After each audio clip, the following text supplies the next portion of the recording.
Adekunle Gold and the rise of alternative Nigerian pop. Another fascinating part of 2016 was the emergence of artists who didn't fit neatly into the standard Afrobeats formula. Adekunle Gold was one of them. His aesthetic was different. His songwriting often felt more deliberate. He could talk about love, relationships, Nigerian life and social issues in ways that felt personal. And he showed that Nigerian pop could be stylish without simply imitating American R&B or hip-hop. This was important because the industry was beginning to diversify. There wasn't just one way to become a Nigerian star anymore. You could be a street rapper, a pop singer, an R&B artist, a highlife artist, a dancehall artist, an alternative artist, or some combination of all of them. That freedom would become extremely important for the generation that came after. Looking back today, it's almost strange to remember that Burna Boy was not yet the global superstar that we know him as now. But he was already making music that felt different. His sound had a strong relationship with dancehall, reggae, Nigerian music and African identity. He wasn't trying to sound like everyone else. And that uniqueness would eventually become one of his greatest strengths. In 2016, Burna Boy was still part of the wider Nigerian music ecosystem rather than the dominant global figure he would later become. But you could already hear the foundation. This is something interesting about 2016. Many of the artists who would dominate African music over the next decade were already present. They simply hadn't reached their final forms yet. Wizkid was evolving. Davido was evolving. Burna Boy was evolving. Mr. Eazi was emerging. Tekno was exploding. Olamide was already established. And the industry around them was changing. The collaboration culture was insane. One of the reasons 2016 feels so stacked is the sheer amount of collaboration. Artists were constantly appearing on each other's songs. Davido could collaborate with Olamide. Olamide could work with Phyno. Yemi Alade could work with Sarkodie. Patoranking could work with Juan Cole. Mastercraft could bring together Flavor and Sarkodie. Wizkid could work with international artists. Mr. Eazi could work with Ghanaian artists. This wasn't just good for individual songs. It helped create a shared musical language. Instead of every artist operating inside a separate world, everyone was influencing everyone else. And that made the entire industry move faster. A sound could become popular in Lagos and quickly appear in Accra. A Ghanaian rhythm could influence a Nigerian producer. A Nigerian artist could take a dancehall idea and turn it into a pop hit. A British producer could work with an African artist and introduce that sound to another audience. That was how Afrobeats grew. Not as one single genre invented by one person, but as a constantly moving conversation. And then there was the pon-pon sound. One of the most interesting developments around this period was the emergence of what many listeners later referred to as the pon-pon sound. It was smoother, more atmospheric, more mid-tempo, less aggressive than some of the earlier party-driven Nigerian pop. And it was heavily influenced by Ghanaian sounds and other Caribbean and contemporary influences.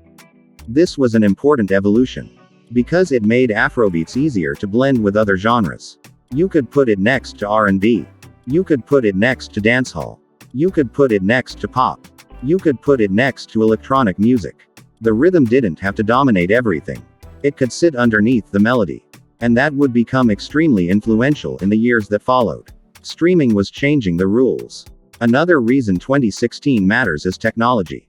The traditional African music industry had historically relied heavily on physical sales, radio, television, performances, and informal distribution. But the internet was changing that. YouTube gave artists a visual platform. Social media gave them direct communication with fans. Streaming platforms made songs easier to access internationally. And suddenly an artist didn't need to wait for a foreign radio station to decide whether their song deserved to be played. People could find it themselves. That sounds normal today. In 2016, it was still a relatively new reality. And Afrobeats was perfectly suited to this environment. Why? Because the music was incredibly shareable. A catchy chorus could become a WhatsApp status. A dance could become an Instagram video. A music video could rack up millions of YouTube views. A DJ could introduce a song to thousands of people at a party. And then those people could search for it online. The cycle kept repeating. 2016 wasn't only about Nigeria. This is another important point. The African music scene in 2016 wasn't just Nigerian. South Africa was producing enormous music. Ghana was producing major artists. Uganda, Tanzania, Kenya and other African countries had thriving scenes. South African house music and dance sounds were influencing the continent. Artists from different countries were collaborating. And African music was increasingly becoming a continental conversation. The Guardian's 2016 review of major African tracks described the year as a period when the continent was finally stamping its musical influence on the wider world. That is perhaps the best way to describe the moment. It wasn't that African music had suddenly become good. It was that the rest of the world was finally becoming more capable of hearing it. The Headies showed just how competitive the year was. The 2016 Headies are almost like a time capsule of the Nigerian music industry. Wizkid won Artiste of the Year. I am feeling good tonight. Phyno and Olamide's Fada Fada won Song of the Year. Mr. Eazi won Next Rated. Kiss Daniel's New Era won Album of the Year. Olamide won Best Street Hop Artiste. And there were awards for artists such as Simi, Fowls, Patoranking and others. Look at that list. It tells you everything. There wasn't one superstar controlling the entire scene. There was an entire ecosystem of stars. And almost every corner of Nigerian music had someone representing it. That kind of competition creates creativity. Everybody wants the biggest song. Everybody wants the biggest collaboration. Everybody wants the best video. Everybody wants to be the artist people remember when they look back at the year. And that is exactly what happened. Why does 2016 feel so nostalgic today? There is another reason people remember 2016 so fondly. It wasn't just the music. It was the culture surrounding the music. 2016 was before TikTok completely changed music discovery. Before every song was being engineered around a potential 15-second viral clip. Before streaming numbers became one of the main ways fans measured an artist's success. Before Afrobeats became a massive global business. There was still a sense of discovery. You could hear a song at a party and not know the artist. You could download a mixtape. You could receive a song through Bluetooth. You could hear something from a DJ and spend days trying to find the title. Music felt communal. A hit wasn't just something you streamed. It was something you experienced with other people. You heard it from your neighbor. From the taxi. From the barber shop. From a friend's phone. From the DJ at a party. From someone's ringtone. And that helped make music feel bigger than the numbers. 2016 was also the year before the explosion. This may be the most important part of the entire story. When we look at Afrobeats today, we know what happened next. Wizkid became a global superstar. Davido became one of Africa's biggest artists. Burna Boy became a Grammy-winning global superstar. Tems became an international phenomenon. Rema became one of the biggest young artists in the world. Ira Star, Fireboy DML, Ashake, Omale, CK and countless others would follow. Afrobeats would become a dominant force in global pop. But in 2016, none of that was guaranteed. Nobody knew exactly how far this music could go. That is what makes the year so fascinating. The artists were experimenting without knowing that they were helping create the future. Wizkid appearing on One Dance wasn't just another collaboration. It became a historic moment. Mr. Eazi wasn't just making chilled Ghanaian-influenced records. He was helping establish a sound that would influence the next generation. Tekno wasn't simply making catchy songs. He was helping define the melodic, producer-driven sound of Nigerian pop. Olamide and Phyno weren't just making street hits. They were demonstrating that local languages could thrive in mainstream music. Yemi Alade wasn't simply making African pop. She was proving that an African female artist could build a continental audience. And all of these developments were happening at roughly the same time. So, was 2016 really the greatest year for Afrobeats? That's obviously subjective. There are arguments for 2017. There are arguments for 2018.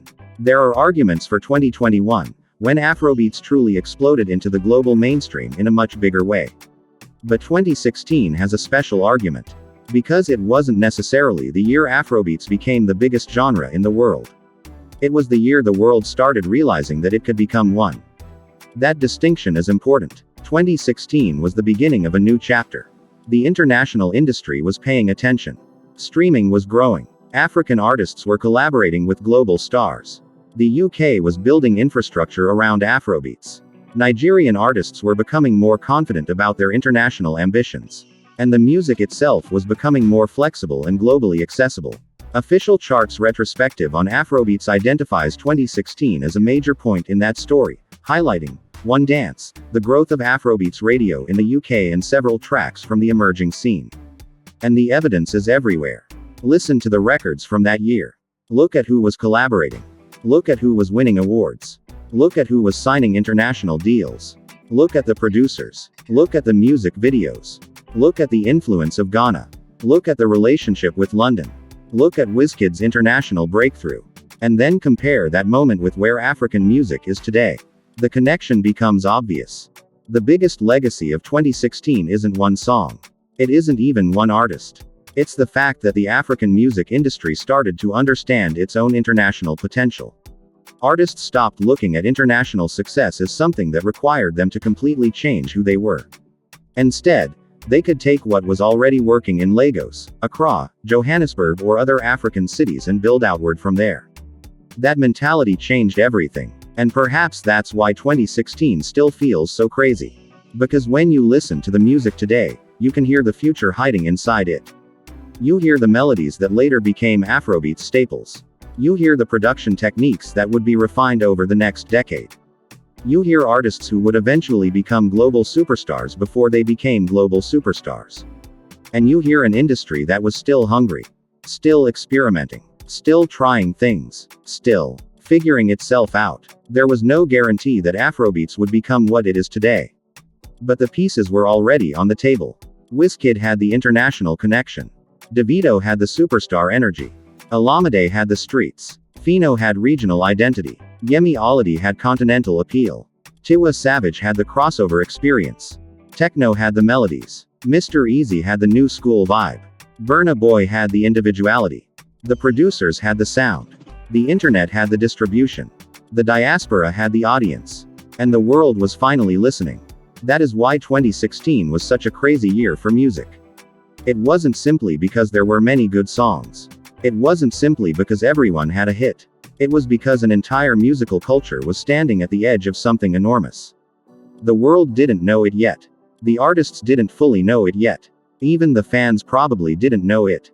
But looking back now, it is almost impossible not to see it. 2016 was one of the years when Afrobeats stopped knocking on the door of global music, and started walking through it. And the craziest part, the biggest years were still ahead.